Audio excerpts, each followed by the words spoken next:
जी, सभी को नमस्कार। दिशा लर्निंग हब में आपका हार्दिक स्वागत है। आज का एक बहुत ही विशेष टॉपिक मैं लेके आया हूँ। जब से हमने घटना सुनी है तब से बहुत दुखी हूँ और आपको इसके बारे में पूरी जानकारी लेके आया हूँ। तो आप इस वीडियो को लास्ट तक देखना ना बोले, तभी आपको इसमें पूरी जानकारी आपको मिल पाएगी।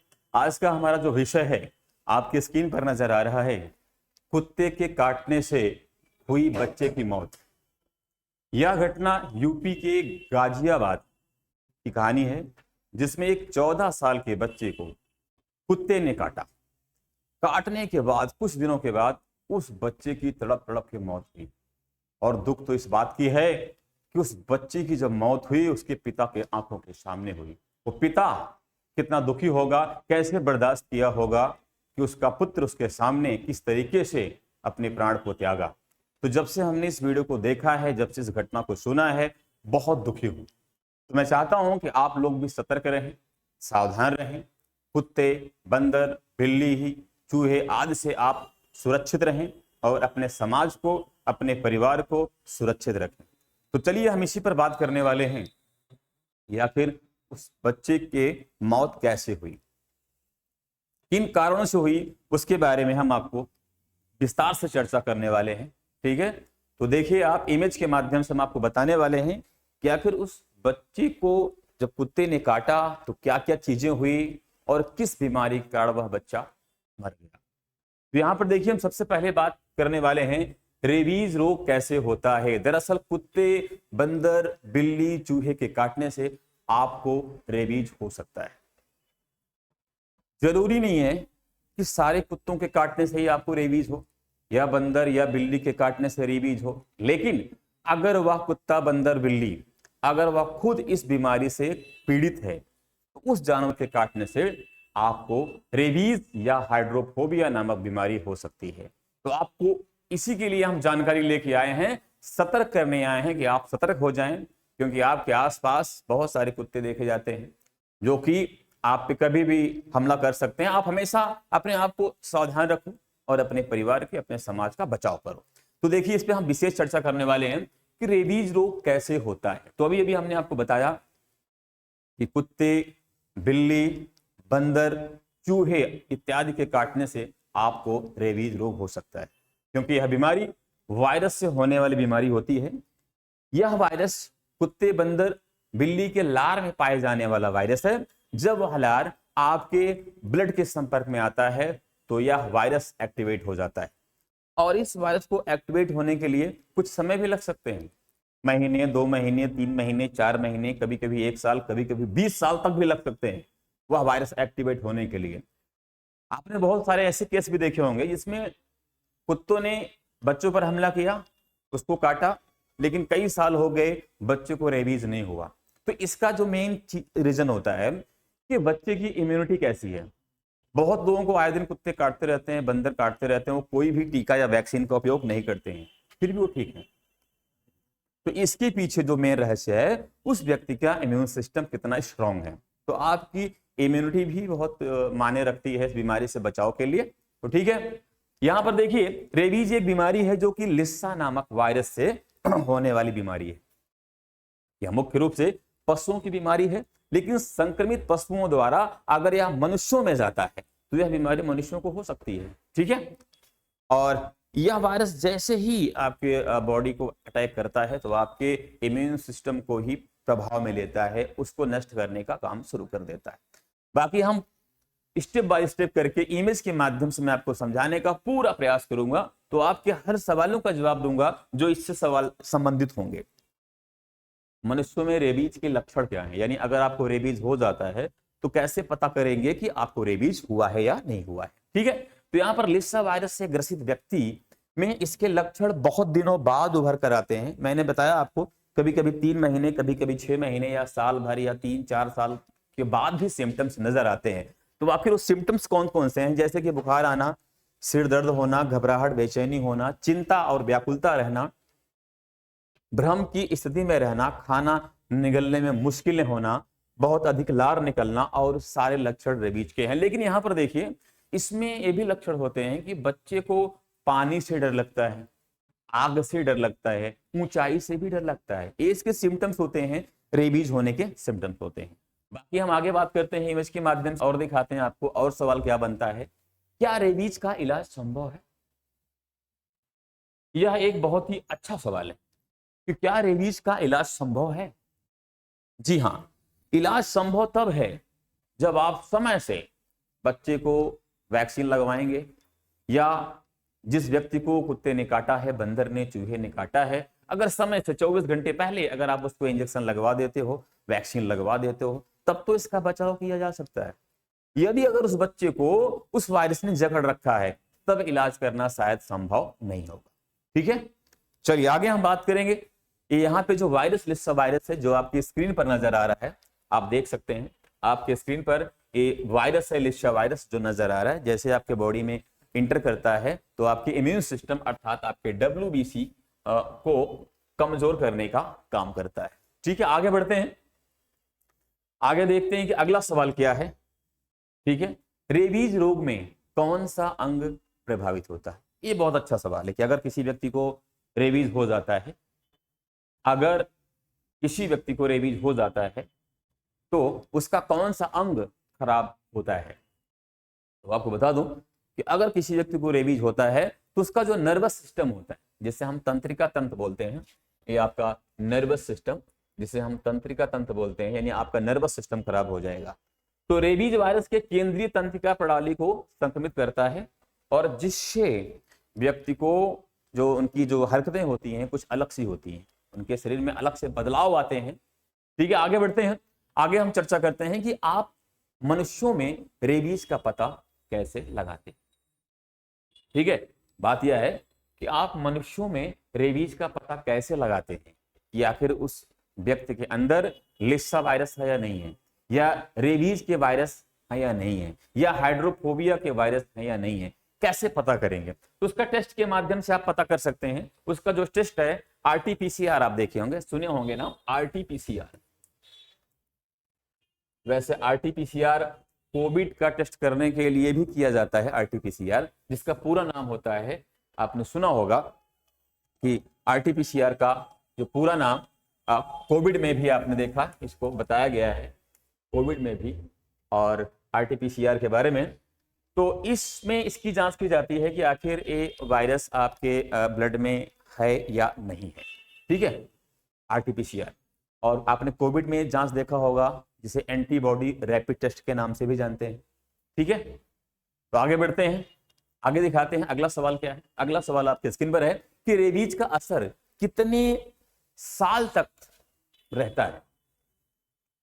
तो एक एंटी रेबीज टीका 3 वर्ष तक काम करता है। अगर टीका लगाने के 3 वर्ष तक कोई कुत्ता काट लेता है तो आपको उसका कोई प्रभाव नहीं होने वाला। अगर आप रेबीज का वैक्सीन लगवाते हैं, टिटनेस का वैक्सीन लगवाते हैं, तो लगवाने के 3 साल तक उसका असर रहेगा। उसके दौरान कुत्ता, बिल्ली, बंदर, चूहा, खरगोश काट लेता है तो रेबीज के खतरे से बचा जा सकता है। ठीक है, आगे बढ़ते हैं।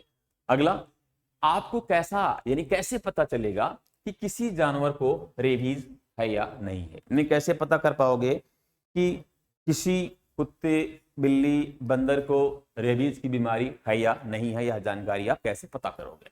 चलिए, आप सिर्फ देखकर यह नहीं बता सकते कि किसी जानवर को रेबीज है या नहीं।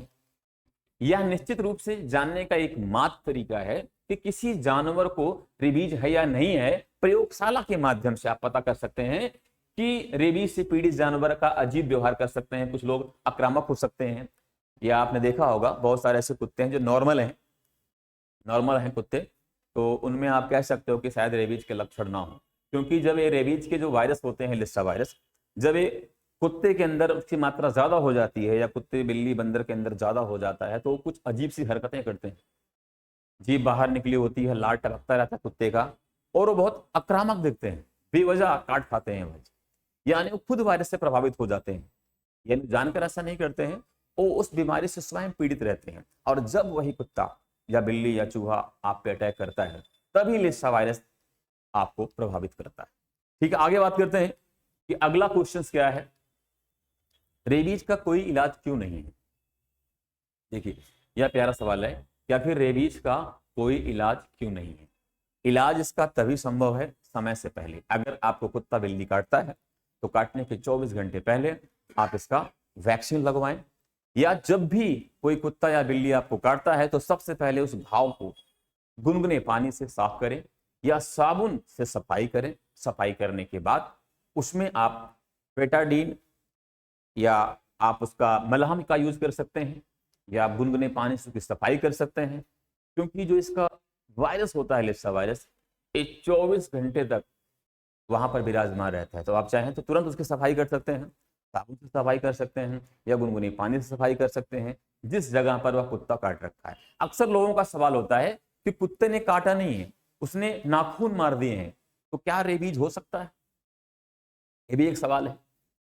जी हाँ, अगर कुत्ते ने काटा नहीं है, अगर उसके नाखून आपकी स्किन पे पड़े हैं तो भी कुछ चांसेस हो सकते हैं रेबीज होने के, लेकिन यहाँ पर 100% श्योर नहीं है कि रेबीज हो ही जाएगा, क्योंकि रेबीज के जो वायरस है लिप्सा वायरस, वो उनके लार में मौजूद रहते हैं, ना कि पंजे में। लेकिन इन केस ऐसे देखे जाते हैं कि नाखून लगने से भी रेबीज होने के चांसेस बढ़ जाते हैं। ठीक है, आगे बात करते हैं। अगला सवाल क्या है, क्या हर कुत्ते के काटने से रेबीज होता है?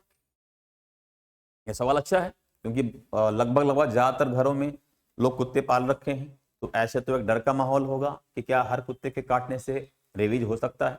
जी देखिए, सभी कुत्ते के काटने से यानी शरीर के स्थान की परवाह किए बिना रेबीज संचरण के संभावित जोखिम का प्रतिनिधित्व करते हैं, लेकिन यह जोखिम काटने वाले जानवर की प्रजाति, काटने की शारीरिक साइट और घाव की गंभीरता के साथ भिन्न होता है।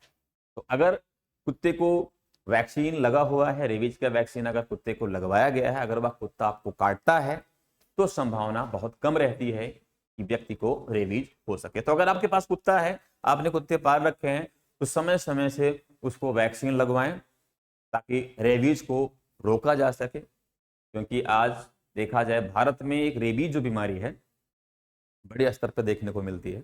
आए दिन लोग कुत्ते के काटने से मृत्यु हो रही है। ठीक है, और आगे देखते हैं अगला सवाल क्या है। अगला सवाल है, अगर कुत्ते ने मुझे काट लिया, अगर कुत्ते ने मुझे काट लिया तो क्या मुझे फिर से रेबीज का टीका लगवाने की जरूरत है? ये अच्छा सवाल है। यदि टीका लगा हुआ कुत्ता आपको काट ले, ध्यान रखने वाली बात है, ये बहुत ही अच्छी बात है कि यदि टीका लगा हुआ कुत्ता आपको काट ले तो क्या आपको रेबीज के खिलाफ टीका लगवाना होगा? जी नहीं। अगर कुत्ते को वैक्सीन लगा हुआ है, अगर वह कुत्ता आपको काट लेता है तो आपको टीका लगाने की आवश्यकता नहीं है। अगर फिर भी आप लगवाते हैं तो अच्छी बात है, लगवा सकते हैं आप। यानी जो संभावना है, थोड़ी सी जो संभावना है कि हाँ हो सकता है, उस संभावना को दूर किया जा सकता है। आप वैक्सीन लगवा भी सकते हैं, अगर नहीं भी लगवाते हैं तो भी विशेष कोई ज्यादा मायने नहीं रखता है। अगला और अंतिम सवाल, जो कि बहुत ही प्यारा सवाल है भाई साहब, इस सवाल पे हम चर्चा करेंगे कि कितने दिन में लगती है इंजेक्शन की पूरी डोज? अगर किसी व्यक्ति को कुत्ते ने काट रखा है तो कितनी वैक्सीन लगाई जाएगी, कब कब लगाई जाएगी, ये बातें हम आपसे चर्चा करने वाले हैं। बात उन दिनों की है कि फ्रांस के वैज्ञानिक जिनका नाम लुई पास्चर, आपने सुना होगा नाम इनका, लुई पास्चर ने 1885 की बात कर रहे हैं, इन्होंने लुई पास्चर ने रेबीज का वैक्सीन बनाया और उसने इस रेबीज की बीमारी को रोकने के लिए जो वैक्सीन बनाया वो 1885 में एक फ्रांस के वैज्ञानिक थे। ठीक है, जो आज डोज लगवाई जा रही रेबीज की, उन्हीं की वैक्सीन से। तो यहां पर आप देखिए कि कितने दिन में लगती है इंजेक्शन की पूरी डोज। वैसे पहले तो 14 वैक्सीन लगते थे, पहले 14 लगते थे, फिलहाल अब 5 वैक्सीन आपको लगवानी होगी। तो इंट्रामस्कुलर वैक्सीन की 5 डोज दी जाती है। आपने देखा होगा तो जो वैक्सीन या जो इंजेक्शन लगते हैं वो या तो हाथ पे लगते हैं या नसों में लगते हैं या आपकी हिप यानी कूल्हे में लगते हैं। तो जो ये वैक्सीन है ये कूल्हे में लगने वाली है, यानी इंट्रा मस्कुलर का मतलब होता है मांसपेशियों में लगने वाली इंजेक्शंस। ये मांसपेशियों में लगने वाली इंजेक्शंस हैं। ये डोज काटने के तुरंत बाद अर्थात 24 घंटे के अंदर अंदर आपको पहली डोज लगवानी होगी, तीसरे 7वें 14वें और 28वें दिन। यानी पहला तो 24 घंटे के अंदर आप एक वैक्सीन लगवाओगे, उसके बाद तीसरे दिन दूसरी वैक्सीन लगवाओगे, 7वें दिन तीसरी वैक्सीन, 14वें दिन चौथी वैक्सीन और 28वें दिन 5वीं वैक्सीन का आप उपयोग करेंगे। वही फिलहाल अस्पताल में दी जा रही है, वही फ्री में दी जा रही है। इसकी जो वैक्सीन है सरकारी अस्पताल में फ्री लगवाई जा रही है, तो आप अपना बचाव कर सकते हैं। और आखिर में मैं एक विशेष बातें कहने वाला हूं आपको। देखिए, परिवार में, समाज में, हर घर में छोटे छोटे बच्चे हैं, उनका देख रेख करना माता पिता का परम दायित्व बनता है कि हमारे बच्चे कहाँ पर हैं, किस जगह खेल रहे हैं। क्योंकि हर गलियों में आप देखते हैं बहुत सारे आवारा कुत्ता भटकते रहते हैं, तो उनसे कैसे बचाव करना है। क्योंकि जो छोटे बच्चे हैं उनको उतना दिमाग नहीं है कि हम कैसे बचें, तो उसके लिए माता पिता का परम कर्तव्य बनता है कि अपने बच्चे की देख रेख करना। तो मैं चाहूंगा कि हर वो माता पिता, हर पेरेंट्स अपने बच्चे की देख रेख करें, उसे जानवरों से बचाए ताकि बच्चे सकुशल रहें। ठीक है, तो आज के लिए फिलहाल इतना ही। मिलेंगे अगले वीडियो में एक नया टॉपिक लेकर। अभी तक के लिए दीजिएगा इजाजत। सभी को नमस्कार। जय मां भवानी।